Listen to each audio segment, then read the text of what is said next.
Salut à tous! Vous avez été nombreux à me demander un compte-rendu de la Japan Expo 2016, donc voilà, ce sera le sujet de cette vidéo. Comme je vous l'avais annoncé dans l'épisode 9, j'ai l'intention de profiter de la Japan Expo pour parler avec Bandai Namco. En parallèle du projet Dragon Ball Raging Blast 3, je dirige une petite équipe qui s'appelle J-Patrol et en fait on couvre les événements pour vous rapporter des interviews, du gameplay, des lives, etc.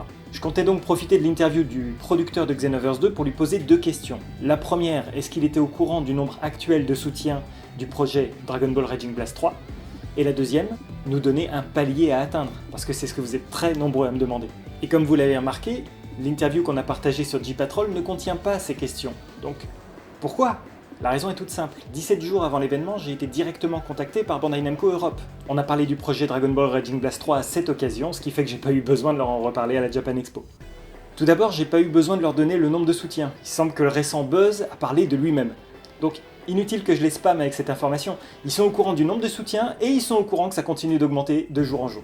J'apprends également au cours de la conversation que ce buzz les arrange absolument pas, parce qu'ils sont en pleine promotion de Xenoverse 2. Et ça peut se comprendre, parce que ça parasite totalement leur communication et ça rappelle aux joueurs tout ce qu'il n'y a pas dans Xenoverse 2. J'avoue que j'ai trouvé ça très encourageant. Cela dit, et pour rappel, Bandai Namco ce sont les seuls à détenir les droits d'adaptation en jeu vidéo de Dragon Ball. Donc, il faut surtout pas que je les harcèle. Le but, ça reste de les convaincre, pas de les braquer, donc il faut qu'on fasse ça avec subtilité. On a donc convenu que j'embêterai pas Hirano-san pendant une interview avec cette question, parce qu'il vient quand même spécifiquement pour Xenoverse 2. Sans compter que ce n'est pas Hirano-san qui prend les décisions stratégiques concernant les jeux vidéo Dragon Ball. En effet, le processus de décision est super complexe, surtout quand ça concerne un jeu à licence. C'est un sujet qui fait l'objet de longues réunions internationales auxquelles participent les hauts responsables de Bandai Namco, les ayants droit comme Toei ou Shueisha, et les investisseurs majoritaires sans lesquels il n'y a pas de financement. Donc il suffit pas d'aller voir le producteur de la franchise en cours, parce que les décisions se prennent largement plus haut que ça. Une fois arrivé sur la Japan Expo et dans les coulisses, Bandai Namco est resté très ouvert à la discussion. Grâce à un membre très impliqué de la communauté appelé Lee Shelom, on a réussi à obtenir une petite heure avec plusieurs personnes de l'équipe japonaise, avec entre autres Nagura-san et Gary Gillet. On a pu appuyer vos demandes de contenu auprès d'eux, et ils ont pris une quantité de notes juste astronomique.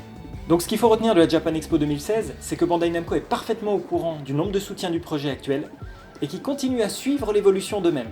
Ils sont aussi parfaitement conscients que la franchise Xenoverse ne peut pas étancher cette demande et que ça nécessiterait un produit complètement différent. Et ça c'est top, parce qu'on peut déjà mesurer notre avancée par rapport à 2012. Donc le combat n'est pas terminé.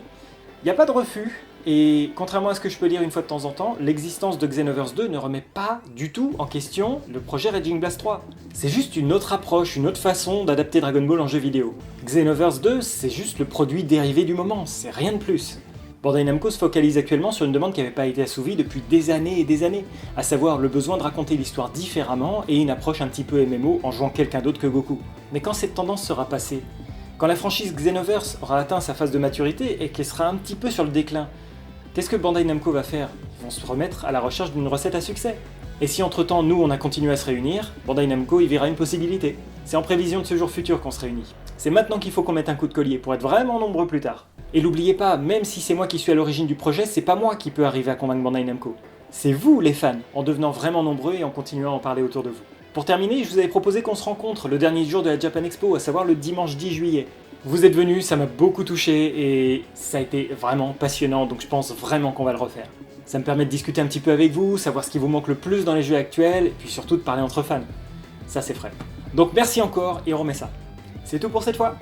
Comme d'habitude, je vous invite à rejoindre les soutiens en ajoutant un like sur la page DBRB3 Project sur Facebook. Comme ça, premièrement, vous restez informés et deuxièmement, vous nous aidez à convaincre Bandai Namco. À la prochaine!